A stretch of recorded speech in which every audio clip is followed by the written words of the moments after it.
राधा राधा राधा राधा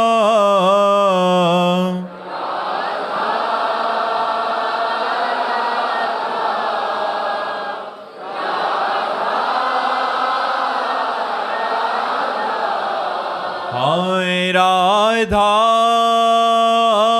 राधा राधा राधा राधा राधा राधा राधा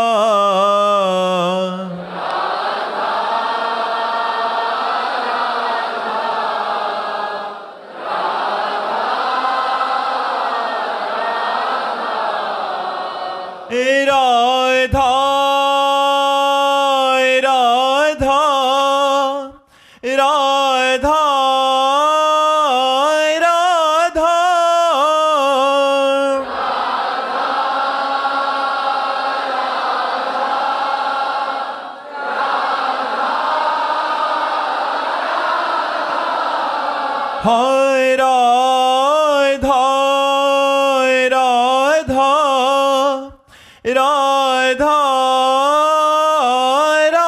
राधा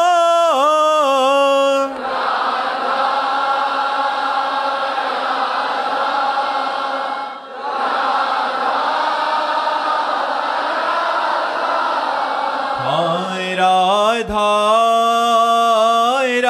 राधा राधा राधा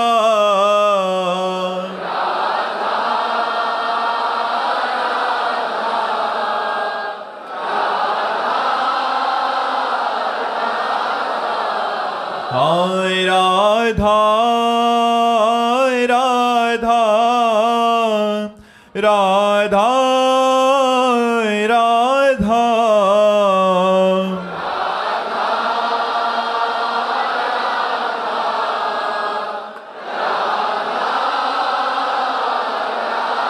श्री राधा वल्लभ लाल की, समस्त संत हरि भक्तन की, श्री वृंदावन धाम की, सद्गुरुदेव भगवान की।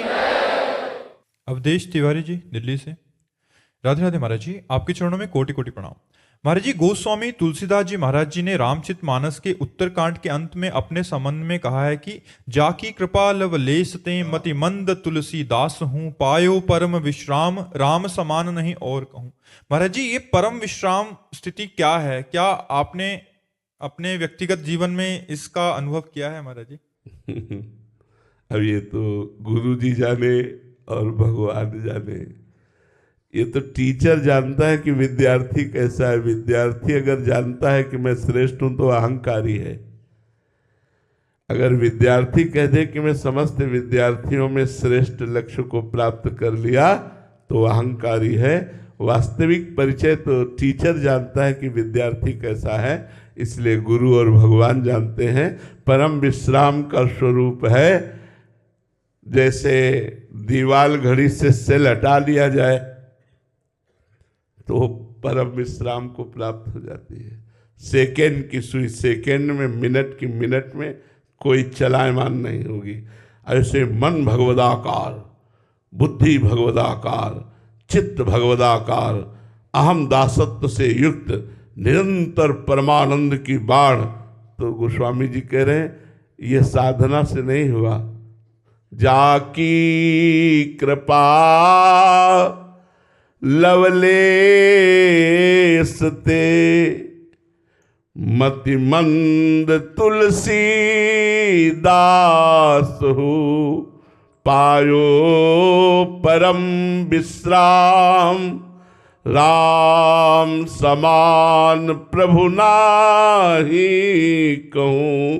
परम विश्राम, जहाँ किंचन मात्र कोई कामना नहीं, जहाँ किंचन मात्र कोई शोक नहीं, जहाँ किंचन मात्र किसी द्वंद्व का प्रभाव नहीं, हर समय परमानंद की बाढ़ आ रही है, उसे परम विश्राम कहते हैं। इसलिए गोस्वामी जी ने बड़ा इशारे से कहा मतिमंद तुलसीदास।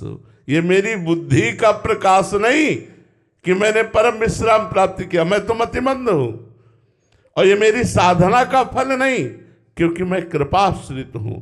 जाकी कृपा लवलेश ते, पर इस लवलेश मात्र की कृपा को प्राप्त कौन कर सकता है, इस बात को समझना होगा।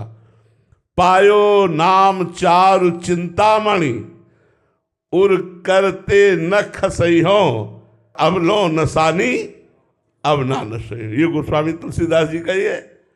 अब लो नसानी अब ना नसई हो। ये इंद्रियों ने न जाने क्या क्या प्रपंच फैला दिया, क्या क्या भोग वासना। अब लो नशानी अब ना पायो नाम चारु चिंतामणि, उर करते न खसई हो। यदि हृदय रूपी हाथ से नाम रूपी चिंतामणि पकड़ ली गई तो परम विश्राम प्राप्त हो जाएगा। राम राम राम जी है, जो लो तू न जपी है, तो लो तू कहूँ जाए, तिहू ताप तपी है। सुरसरी तीर बिन नीर दुख पाई है, सुर तरु तरे तो ही दारिद सताई है। जागत बागत सपन्यों न सुख सोइए, जुग जुग जन्म जन्म जग रोइए। छूटी वे के जतन विशेष बांधे जाएगो, वे है विश्व भोजन जो सुधा सान खाएगो। राम राम राम जी, जो लो तू न जपी है, तो लो तू कहूँ जाए, तिहू ताप तपी है। दैहिक दैविक भौतिक तीनों तापों का समन करके, भवरोग का नाश करके परम विश्राम प्रदान करने वाला भगवान का नाम है। भगवान की लौलेस कृपा का फल यही है कि नाम में प्रीति हो जाना। जा सुनाम भव भेषज, हरन घोर त्रिशूल, सोई कृपाल तो मोहि पर राहु सदा अनुकूल। वो भगवान कृपा करें और हमें नाम में प्रीति हो जाए तो पायो परम विश्राम। परम विश्राम जाहि न चाहे कबहु कछु, परम विश्राम सकल कामना हीन। जे राम भगति रस लीन, किंचन मात्र कोई कामना नहीं। भगवान की भक्ति रस में, प्रेम रस में जो लीन, वो परम विश्राम। वही भगवान की लवलेस कृपा का फल कि हमारे मन में निरंतर भगवान का मधुर मधुर नाम स्मरण चलता रहे। नाम चल रहा सब। भगवान शंकर को साक्षी करके कहता हूं, ये दो आखर मेरे माई बाप है। गोस्वामी जी के ही वचन है। मेरे माई बाप है, रा और माँ। भगवान शंकर को साक्षी करके कहता हूँ, इन्हीं के द्वारा पोषित हूँ और आज तक मुझे जो कुछ प्राप्त है वही दो आखर के, दो अक्षर के द्वारा प्राप्त है। तो यही परम विश्राम है, यही परम लाभ है कि नाम में प्रीति हो जाए, निरंतर नाम चलता रहे। रूप रसाला जी, राधे राधे महाराज जी। महाराज जी, पीछे सत्संग में सुना था कि साधक को सुख में प्राप्त हर्ष रूपी विकार का भी त्याग कर देना चाहिए। वैसे हमें लगता है सुख होता क्या है, अभी तक हम नहीं समझ नहीं पाए। सुख है कहाँ? हर्ष विकार आता है सांसारिक सुख में, और सांसारिक सुख सुख नहीं है, सुख की छाया है। समझ पड़ती नहीं है, मेरे गिरधर की माया है। क्या सांसारिक सुख है? आप लोग सब भोगते हैं। क्या है आपके पास? कौन सा सुख आपके पास है जो छाती ठोक के कह सकते हो अब कछुनाथ न चाहिए मोरे? कौन सा सुख है, कौन सा भोग है जिसके भोगने के बाद मन ने कह दिया अब नहीं भोगना, आज के बाद कभी नहीं भोगूंगा, मैं समझ गया इसमें सुख नहीं है? ऐसा कौन है? कोई भगवान का भक्त ही ऐसा होगा, भगवान का भजन करने वाला होगा। तो सुख में हर्ष किस बात का? यहाँ का हर हर्ष शोक में बदलने वाला है, यहाँ की हर उन्नति पतन में बदलने वाली है, यहाँ का हर वैभव नाश को प्राप्त होगा। किस बात के लिए यहाँ विश्वास करें? क्या विश्वास करें? किस पर भरोसा? जब इस शरीर ही भरोसे लायक नहीं तो इसके भोग कौन से भरोसे लायक है? इसलिए कहा जाता है हर्षित मत हो। लौकिक उन्नति, लौकिक सुख, लौकिक वस्तुओं की प्राप्ति में हर्षित हूं। यहां तो हर्षित क्या, इतनी बड़ी मूढ़ता छाई हुई है कि खोने पर हर्ष मनाते हैं। एक वर्ष खो दिया, बोले आज हमारा बर्थडे पार्टी चले। एक वर्ष खो करके पार्टी मनाते हैं यार। एक वर्ष प्लस होता फिर पार्टी मनाते तो हम मानते। बोले एक वर्ष खो गया जीवन का, बोले आज बर्थडे पार्टी मनाते हैं। क्या हमारे ज्ञान, क्या हमारा विवेक। मनुष्य जीवन मिला है सत्य सच्चिदानंद की प्राप्ति के लिए, समस्त कर्मों को विध्वंस करने के लिए, आचरणों को पवित्र करने के लिए, इंद्रियों पर विजय प्राप्त करने के लिए। कहाँ खोए हुए हैं। मनुष्य जीवन नष्ट हुआ, इसके बाद 84 लाख योनियों में भ्रमण करेंगे हम। कौन हमें पूछेगा, कौन रिश्तेदार नातेदार, पीछे जन्म का रिश्ते नातेदार कौन पूछ रहा है अब, आज का कौन पूछेगा कल। इसलिए होश में हर्षित मत हो, आनंदित होने के लिए भगवान की शरण में बढ़ो। सुख में फूलो मत, दुख में भूलो मत। यात्रा चलाते रहो और यात्रा का लक्ष्य श्री भगवान होना चाहिए। राधिका रसिक सहचरी जी, राधे राधे महाराज जी। महाराज जी, क्या आप यानी गुरु तत्व की जब किसी प्राणी पर विशेष कृपा होती है तो क्या आपको पता चलता है या स्वाभाविक वो अपने आप हो जाती है, या आप उस समय ऐसी इच्छा करते हैं या कृपा दृष्टि डालते हैं? महाराज जी ऐसे में पूछना चाह रहे हैं कि गुरु कृपा। देखो, गुरु तत्व और गुरु रूप दोनों अंतर है। गुरु रूप सीमित है जो एक देशीय है, और गुरु स्वरूप असीम है जो सर्वदेशी है। अखंड मंडलाकारम व्याप्तमेन चराचरम तत्पदम दर्शतमेन तस्मै श्री गुरुवे नमः। साधक पर कृपा गुरु रूप की सेवा करने पर गुरु स्वरूप से होती है। गुरु रूप की सेवा है उनके श्रीमुख से निकला हुआ वचन, उनकी आज्ञा। अब जो ही कहें करें हम सोई, आयुष लिए चले निज दासी। मन क्रम वचन त्रिशुद्ध सकल मत, हम श्री ही हरिवंश उपासी। यदि आप गुरु के आसक्त हैं तो आपको पता होना चाहिए कि आपकी एक एक चेष्टा गुरु के हृदय रूपी कैमरे में स्फुरित है। एक एक चेष्टा का पता है कि हमारा शिष्य क्या कर रहा है। जो समर्पित है कनेक्शन है, और जो कनेक्शन नहीं मनमानी आचरण है, फिर वो अपने चित्त को ऐसे नहीं बांटते। वो अपने चित्त को समाहित करके प्रिया प्रीतम में लगाते हैं। जो प्रिया प्रीतम में लगा है तो उसको जब कृपा होगी तो पास गुरु से होगी। गुरु को पता है हमारे किस शिष्य को किस जगह कहाँ कौन सी उन्नति प्राप्त हो रही है, ये पता होता है। गुरु तत्व सर्वज्ञ होता है, लेकिन गुरु रूप सीमित होता है, गुरु स्वरूप असीम होता है। सुरेंद्र अग्रवाल जी हनुमानगढ़ से, राधे राधे महाराज जी। महाराज जी, परमानंद का स्वरूप क्या है? गुलाब जामुन पाया है, कैसा होता है? मीठा। कैसा मीठा होता है? बहुत मीठा। फिर बहुत मीठा कैसा होता है? खा के देख लीजिए, खा के देख लीजिए, उत्तर आएगा कि नहीं आएगा। एक प्राकृतिक गुलाब जामुन के स्वाद का वर्णन नहीं कर सकते, और आप इस पांच भौतिक वाणी से परमानंद का वर्णन सुनना चाहते हैं। अनिर्वचनीयम राम अतर्क बुद्धि मनवानी। जहां बुद्धि का भी प्रवेश नहीं, मन का भी प्रवेश नहीं, वाणी की तो बात जाने दो, वह है परमानंद। केवल कह सकते हैं बहुत आनंद, बहुत आनंद, बस। इसके आगे बोले अनुभव करके देखो। परमानंद अनुभवगम में भजे जय संता, उसकी व्याख्या नहीं है। परमानंद कैसा, ऐसा उदाहरण त्रिभुवन में नहीं है, कोई उदाहरण। परमेष्टि पद ब्रह्मा के पद में भी वो आनंद नहीं है जो भगवान के चरणारविंद की दासत्व में आनंद परमानंद है। इसीलिए वो कह देते न पारमेष्ठ्यम न महेंद्र दिष्टम। न इंद्र को वो सुख है, न ब्रह्मा को सुख है, न सार्वभौम सम्राट को सुख है, न योग सिद्धियों में सुख है, और यहाँ तक कि मोक्ष में भी वो सुख नहीं है जो भगवान के प्रेम में है। ये तो अनुभवगम्य है। इसे वाणी के द्वारा कैसे वर्णन किया जाए? कोई जड़ वस्तु हो तो उदाहरण दे सकते हैं कि रसगुल्ला ऐसा मीठा जैसा स्पंज, कुछ तो दे सकते हैं। लेकिन परमानंद सिर्फ परमानंद, और वो चिदानंदमय है। वो प्राकृतिक वाणी के समेट में आ नहीं सकता कि वाणी के द्वारा उसका वर्णन किया जा सके, लेकिन इतना इशारे से बता सकते हैं जिसके प्राप्त होने के बाद कुछ प्राप्त करना बाकी नहीं रहता, उसे परमानंद कहते हैं। जिसे प्राप्त करने के बाद कुछ प्राप्त करना बाकी नहीं रहता, उसे परमानंद कहते हैं। परमानंद भगवान का स्वरूप है, परमानंद भगवान का आनंद है। वो प्राप्त जब होता है तो जिससे पहला प्रश्न था, पायो परम विश्राम, राम समान प्रभु नाही कहो। महाराज ये तो बहुत दुर्लभ स्थिति है और बहुत कम ही महापुरुष।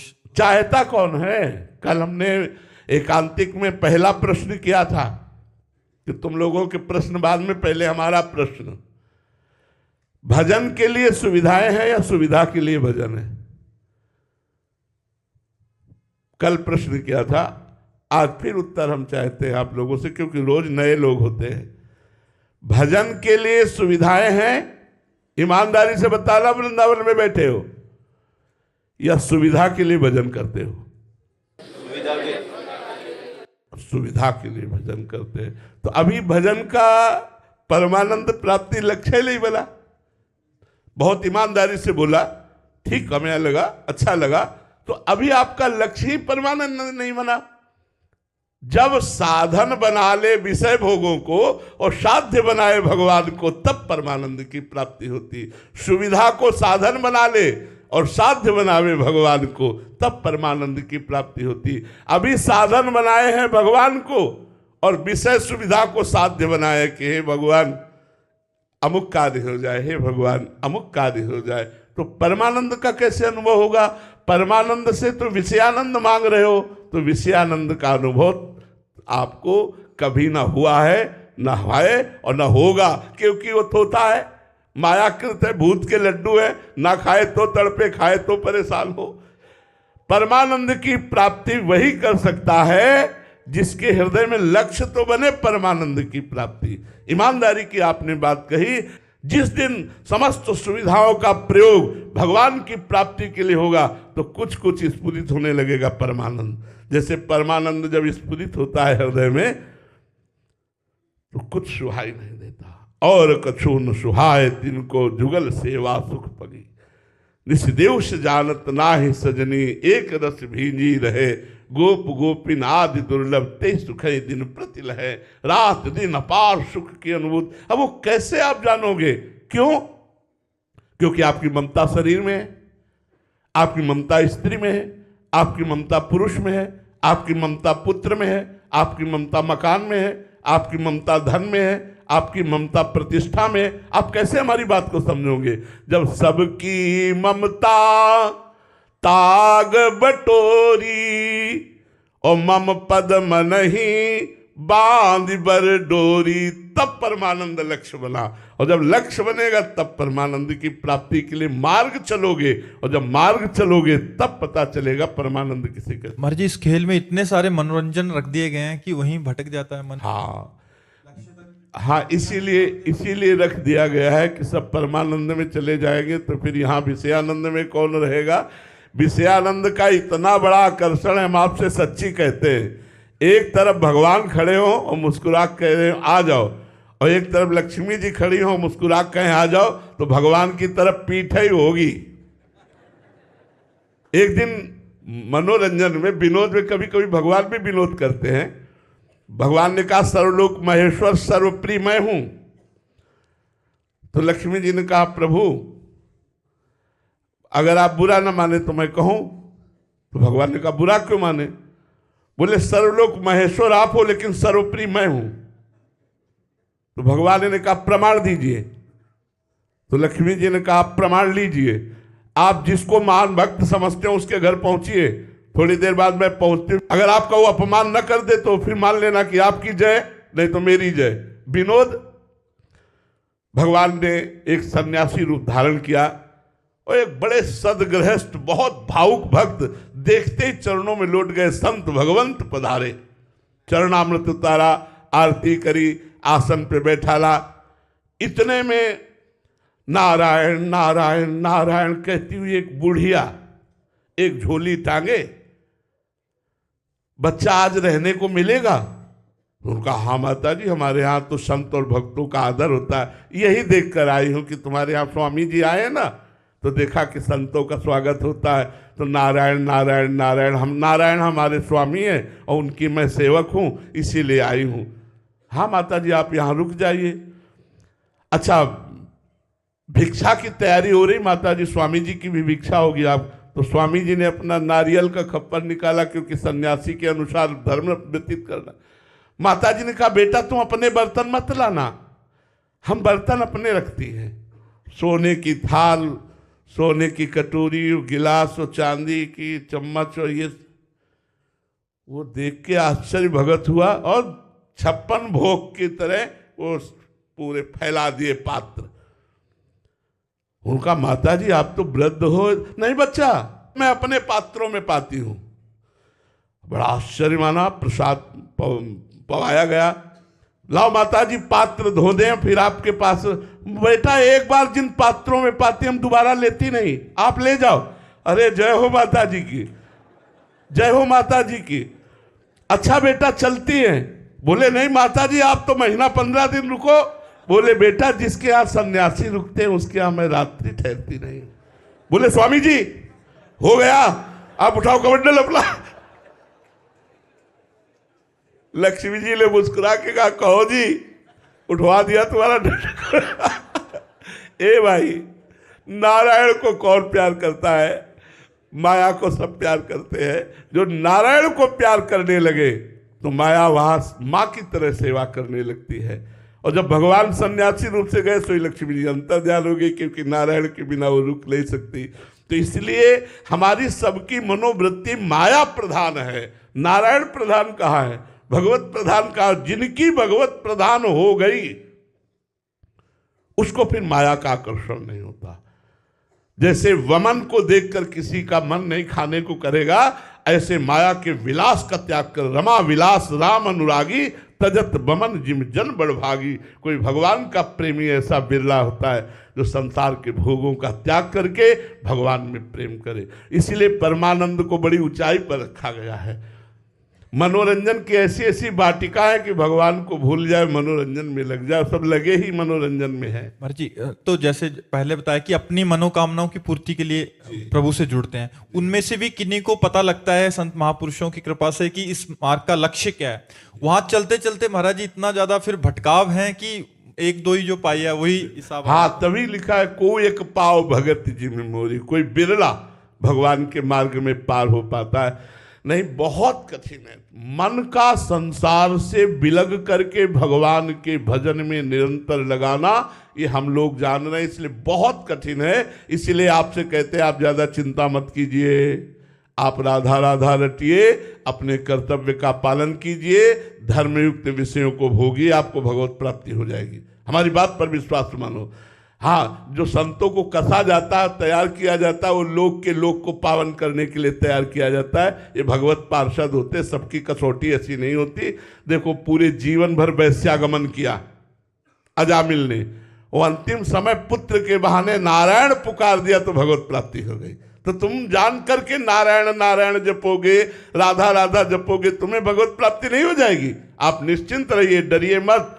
भगवान बड़े कृपालु हैं, करुणा सिंधु हैं, वो नाम के नाते हमारा उद्धार कर देंगे। हर्षिता राठी जी, राधे राधे महाराज जी। महाराज जी, क्या ऐसा भी संभव है कि साधक नाम जप करता रहे फिर भी प्रारब्ध इतना प्रबल हो कि उसे नाम जप का प्रभाव अनुभव ना हो ऐसे समय में? हाँ, ऐसा है। प्रारब्ध प्रबल होने पर, बुरा प्रारब्ध होने पर बहुत समय तक नाम जप के आनंद का अनुभव नहीं होता। जब पूर्व पाप भस्म हो जाते तब आनंद का अनुभव होता है। ऐसा होता है। इसीलिए कल हमने चर्चा में कहा था कि एक गुरुजी ने अपने शिष्य को नियम दिया कि हम तुम्हें दीक्षा तभी देंगे जब पहली बात इस मार्ग को छोड़ोगे नहीं, और दूसरी बात कुछ ना अनुभव हो तो भी इस मार्ग को नहीं छोड़ोगे। ये दो बातें उन्होंने दी थी कि ये इसीलिए कि पता नहीं कितने जन्मों का बुरा प्रारब्ध हम भजन करें, कुछ अनुभव ना हो, हमें लगने लगे कि यार 10 साल हो गए भजन करते कोई अनुभव नहीं, वही काम क्रोध लोभ मोह की लीला, इसका मतलब इस मार्ग में कोई फल नहीं मिलता। ऐसा कभी मत सोचना, निश्चित भगवत प्राप्ति होगी। अगर जीवन रहते हुए आप काम क्रोध नहीं मिटा सके तो अंतिम समय भगवान आपके हृदय को निर्मल करके भगवत प्राप्ति करा देंगे। जब बुरा आचरण व्यर्थ नहीं जाता तो भला आचरण व्यर्थ कैसे चला जाएगा? जब पाप कर्म बिना फल दिए नहीं रहता तो भजन बिना फल दिए कैसे रहेगा? इसलिए भजन करते रहो। मानते हैं आपकी बात कि किसी किसी का ऐसा बुरा प्रारब्ध होता है कि 10वें वर्ष भजन करने पर भी अनुभव नहीं होता भजन के आनंद का। मानसी शर्मा जी। राधे राधे महाराज जी। महाराज जी, मेरे मन में जो भी इच्छा आती है मैं उसे पूरा कर लेती हूँ। मुझे लगता है कि ऐसा करने से मुझे खुशी मिलेगी, लेकिन फिर भी मेरे मन में कभी अशांति सी बनी रहती है। हर समय एक अनजाना सा तनाव, बेचैनी। महाराज जी, ऐसे में मन को शांत करने का क्या उपाय? नाम जप, नाम जप करो, नाम जप करो। तब लगी कुशल न जीव कहूं, सपने हूं मन विश्राम, सपने हूं मन विश्राम। जब लग भजत न राम कहूं, शोक धाम तज काम। जो चाहत है नित्य सुख, अरु मन को विश्राम। हित ध्रुव हित सो भजत रहो, पल पल श्यामा श्याम, पल पल श्यामा श्याम। नाम जप करो, इसी से हृदय शीतल होगा। जो कुछ चाहती हो वो सब भोग है, भोगों के भोगने से या भोगों की प्राप्ति से हृदय की जलन शांत होने वाली नहीं। ये जलन तभी शांत होगी जब हम भगवान का नाम जप करेंगे, भगवान का स्मरण करेंगे। भगवान के स्मरण मात्र से शांति प्राप्त होती है। त्यागात शांतिरंतरम, भोगों के भोगने से शांति नहीं, भोगों के भोग वृत्ति का त्याग करने से शांति प्राप्त होती है। इसलिए खूब नाम जप करो। संजीव जी देहरादून से। राधे राधे महाराज जी। महाराज जी, आपके चरणों में सादर प्रणाम। महाराज जी, ये स्वरूप क्या है और स्वरूप में स्थित होने का क्या प्रक्रिया है महाराज जी? जो एक है, जो नित्य है, जो चिदानंद है, जो निर्विकार है, जो ब्रह्म स्वरूप है, वो हमारा स्वरूप है। मन बुद्धि चित्त अहंकार, अंतःकरण के अहम के मैं में शुद्ध स्वरूप मैं का मिल जाना, यही बंधन युक्त हो गया। साधना के द्वारा अंतःकरण मलिन जो मैं है, मलिनता, मैं स्त्री, मैं पुरुष, मैं विद्वान, मैं धनवान, मैं कुलवान, मैं के आगे जो भी प्रकृति जन्य लगता है वो मलिन होता है। उस मैं को, मलिनता को दूर करके साधना के द्वारा जब स्थूल से मैं हटा, सूक्ष्म से मैं हटा, कारण से मैं हटा, तो जो शुद्ध मैं है वो ब्रह्म स्वरूप है। ब्रह्मविद ब्रह्मैव भवति, जो ब्रह्म को जान लेता है वो ब्रह्म स्वरूप ही अपने को पाता है, क्योंकि हमारा स्वरूप ब्रह्ममय है।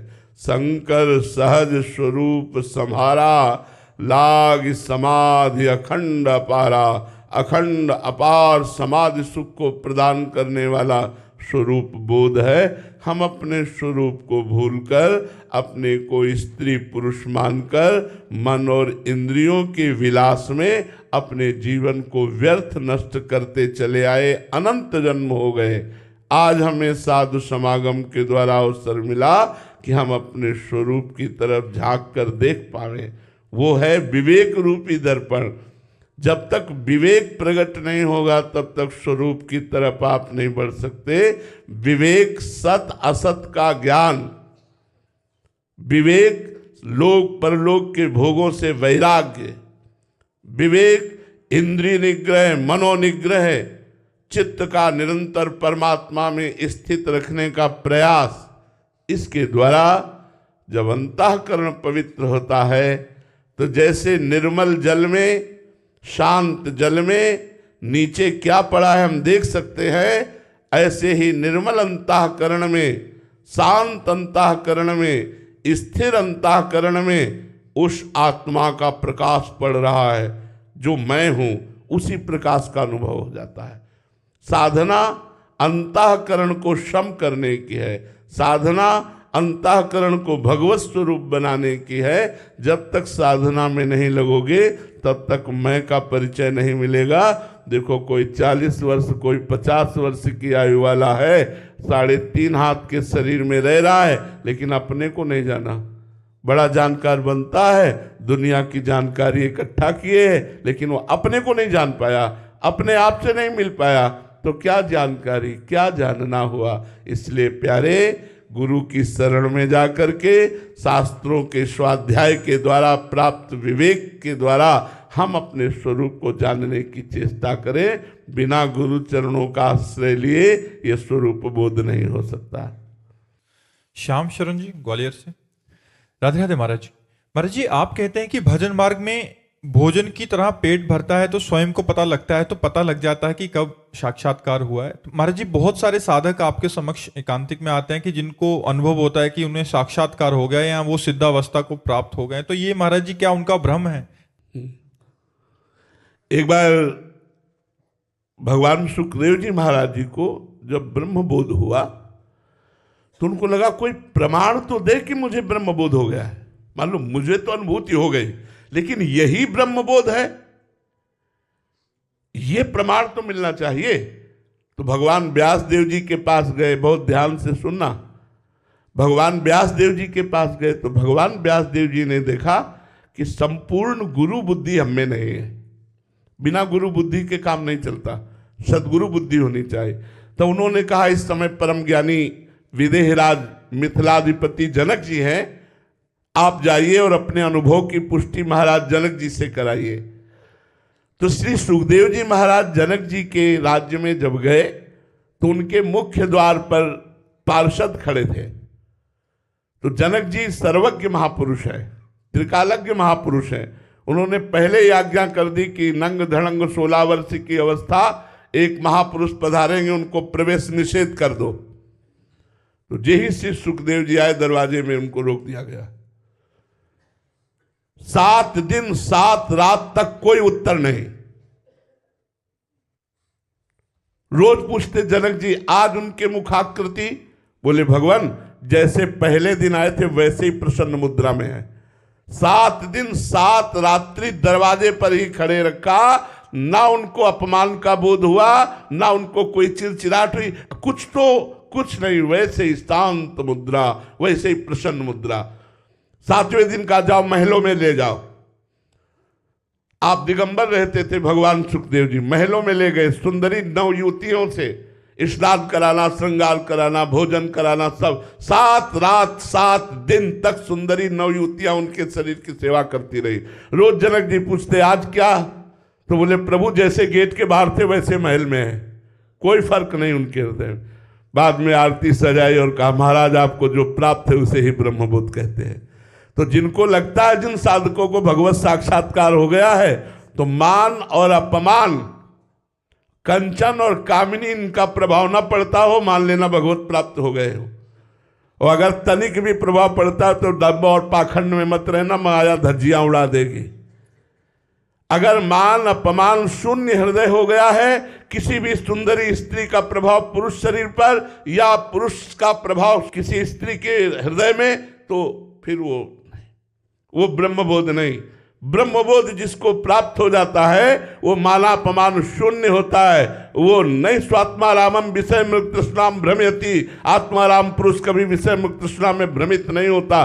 बिना गुरु शरण हुए, बिना साधना किए ऐसे थोड़ी बात बोध हो जाता है, ऐसे भगवत साक्षात्कार। एक आए थे महाराज जी, कह रहे थे कि कोई मान नहीं रहा महाराज जी मेरे को भगवत प्राप्ति हो गई। अब बताओ, जिसे भगवत प्राप्ति हो गई वो दूसरों से क्यों मनाना चाहेगा भगवत प्राप्ति हो गई? यार बताओ, अजीब प्रश्न है। ये सब पाखंड है, ये सब दंभ है। वास्तविक बात जब आएगी दूसरों से छुपाया जाता है कि कोई जान ना पावे कि ये भगवत प्राप्त महात्मा है। ऐसा नाटक किया जाता है कि वो जाने कि संसारिक आदमी है। जब सबको पता चला दास जी महाराज भगवत प्राप्त महात्मा है तो भीड़ लगना शुरू हो गई। एक दिन विचार किया कि ये तो भीड़ भजन में बड़ी बाधक है। संत जन भागते हैं एकांत की तरफ और भीड़ उनके पीछे लगती है। तो उन्होंने काशी की एक वैश्या के पास गए।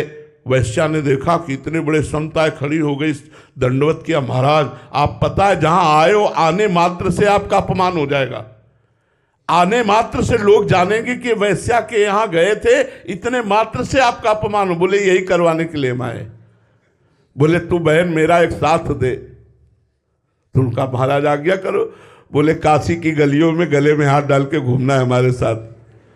बोले कोई प्रणाम नहीं करेगा। बोले यही करवाना चाहते हो। और ऐसा ही किया, पूरी काशी में गले में हाथ डाल के बच्चा के घूमे, कोई प्रणाम नहीं करने लगा। भगवान अपने अंश स्वरूप में सब रूपों में अवतरित है, लेकिन अपने स्वरूप का बोध या भगवत साक्षात्कार करने वाले ये ऐसे नहीं घूमते गली गली कि अपने को बताए कि भगवत अगर आप और कह दो भगवत साक्षात्कार वाले आप हो क्या, आपको भगवत साक्षात्कार हो गया है, तो अपनी इतनी कमियां बताएंगे कि आप दोबारा प्रणाम नहीं करोगे। गोस्वामी जी इतने बड़े महापुरुष हैं, क्या कह रहे हैं? जो मैं अपने अवगुण कहूँ, बाढ़ई कथा पार नहीं लहूं। गोस्वामी तुलसीदास जी। श्री सूरदास जी महाराज क्या करें, मौसम कौन कुटिल खल कामी, जिन मुको तन दियो ताको न भजन कियो, ऐसो नमक हरामी।